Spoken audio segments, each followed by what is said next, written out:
Graça e paz, povo de Deus! Programa Semeando Vida, da Igreja Semeando Família. Bom estarmos juntos conversando acerca da palavra.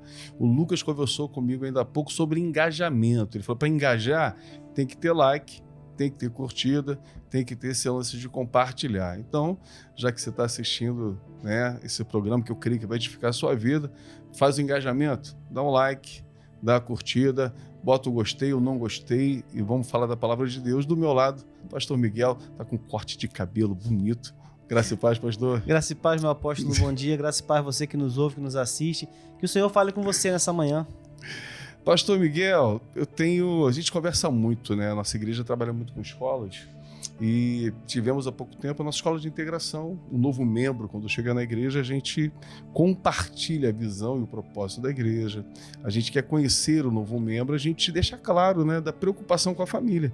O bem mais precioso que o senhor tem é a sua família. O senhor não entra em qualquer local com a sua família para estar ali. Se tratando de casa espiritual, da mesma forma.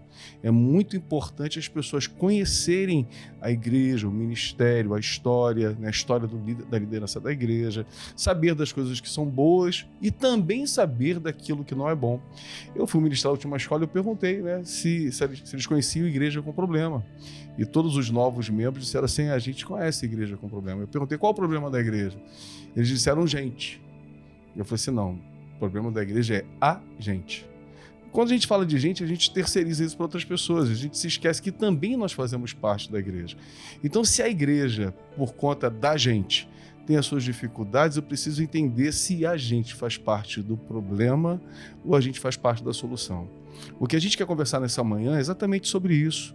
O quanto nós precisamos ser resposta no corpo de Cristo, onde o Senhor nos colocou. E denúncias, elas precisam existir, a gente precisa falar daquilo que são os defeitos, o que a igreja pode melhorar, mas para trazer edificação, o que a gente não pode fazer, como diz a palavra em Provérbios, né? O Senhor detesta algumas coisas. Pés que se apressam para fazer o mal, a testemunha que fala falsamente. Então a gente vai vendo algumas coisas que são níveis de fofoca, de murmuração, que não trazem crescimento para o corpo. E quando a gente percebe que a gente está causando isso, muitas das vezes algumas pessoas saem até da igreja, quando são confrontadas de uma certa forma para melhorar.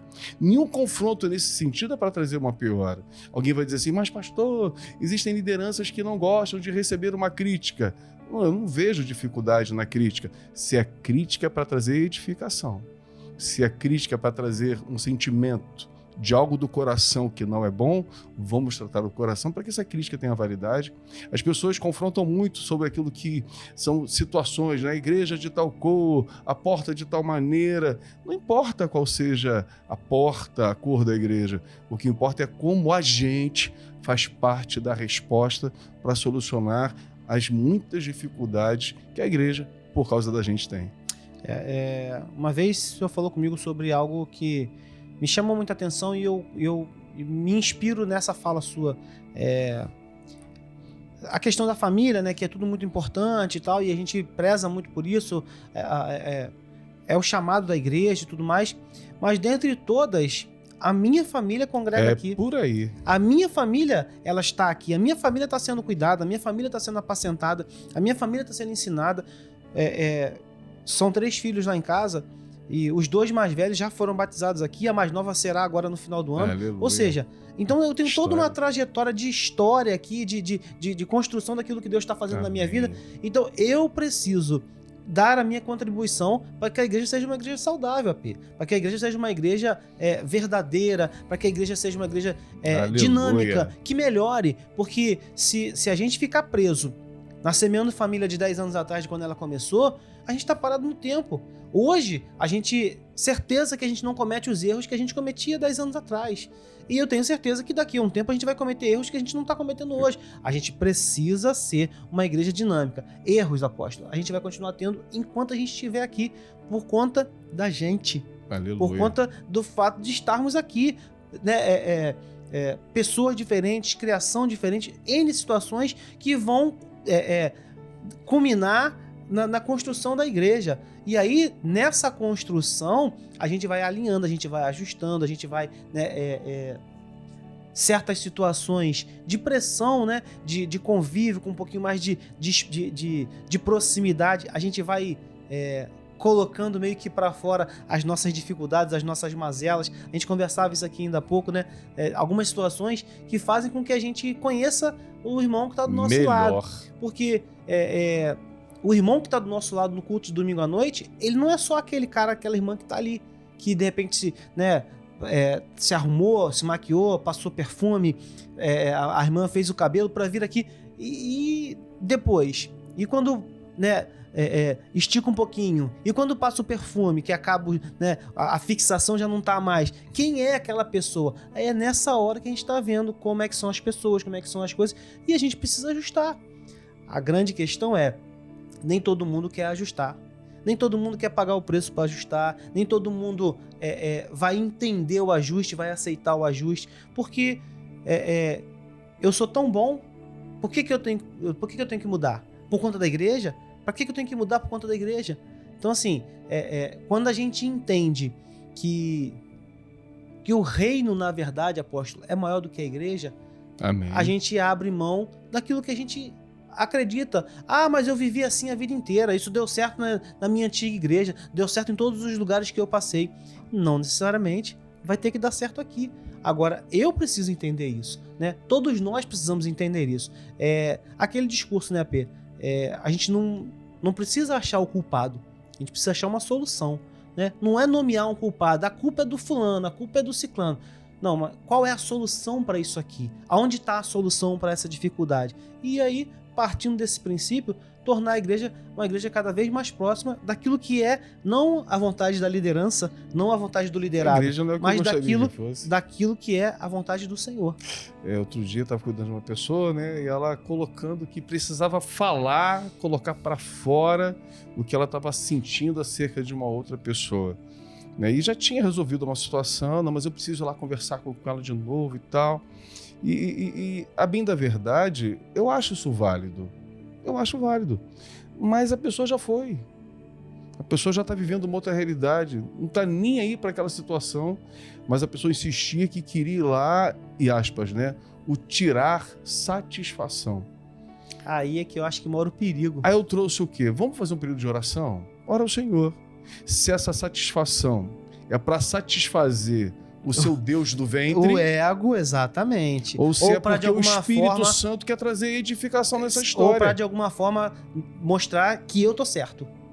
Aí fizemos uma semana de oração, a pessoa entra no gabinete, daqui a pouco chorando. Eu quero abrir mão dessa conversa, eu não preciso. Na verdade, eu também errei. Aleluia. E estou envergonhado. Se eu chamar para conversar, a pessoa tocar nesse assunto, eu vou sentir vergonha. Então eu entendi que não preciso. Assim acontece com situações de ex-relacionamentos. A esposa quer tirar satisfação com o ex-marido, a ex-esposa quer tirar satisfação do ex-marido. Não, terminou, já estou com outra pessoa, eu quero lá tirar satisfação. Tá aqui, o cara já está noutra, você já está em outra. O que isso vai trazer de edificação? O que isso vai trazer de construção?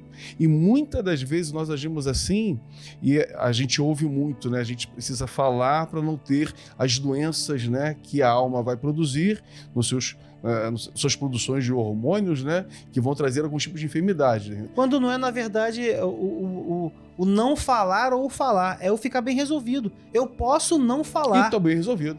Mas se eu estiver bem resolvido, isso não vai me trazer mal, não vai me gerar nenhuma doença psicossomática porque eu não falei. Por quê? Porque eu estou bem resolvido. A gente passou uma situação, né, de um irmão que me trouxe uma denúncia, e aí eu compartilhei com o senhor, e debaixo da orientação, a gente fez um propósito de oração, um tempo, assim, mais de um mês, de um propósito de oração, de jejum, e toda semana, ó, tá, tamo firme, tamo junto e tal, porque a gente vai resolver essa situação e tal.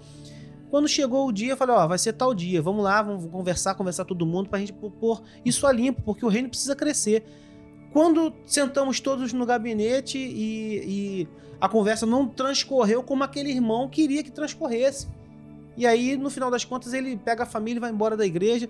E eu falei pra ele, cara, mas qual foi a dificuldade? Não, porque não foi feito nada e tal, não sei o que. Eu falei, peraí, não foi feito nada do que você esperava que fosse feito. Você queria a sua justiça prevalecendo. E nós provamos pra todo mundo que estava dentro daquela sala que não era do jeito que você estava falando, que era um mal entendido. E, na verdade, o Espírito Santo conduziu, mas as pessoas estão assim hoje, né? A gente A gente, às vezes, se porta dessa forma. Ainda que seja uma decisão divina, a gente quer que prevaleça a nossa vontade. Sim. Não é mais a vontade de Deus seja E constrói um bom na terra. discurso, né, com um bom plano de fundo, usando o argumento bíblico, quando na verdade eu estou pegando até textos bíblicos para embasar as minhas teorias, para embasar aquilo que eu quero, para que prevaleça a minha vontade com um pano de fundo da palavra do Senhor. Eu creio que nessa manhã o Espírito Santo está trazendo ao seu coração, de repente, à luz de algo que você já viveu ou esteja vivendo, e a nossa oração é que você possa ser, na mão do Senhor, canal de bênção na vida de pessoas. Jesus abriu mão da sua razão, abriu mão da sua glória, se fez homem e foi até o final tendo morte de cruz. Quem somos nós para não vivermos as mesmas... não olharmos para Cristo, né, como espelho e termos as mesmas atitudes? Porque o texto diz assim: tenham vocês a mesma atitude que Cristo Jesus teve, que abriu mão. Então que nós possamos, né, ser tão cheios do Espírito Santo e não ser a gente que vai trazer as dificuldades, mas sim as soluções nas demandas de igrejas na face da terra. Beijo no teu coração, paz de Cristo. Fique em paz.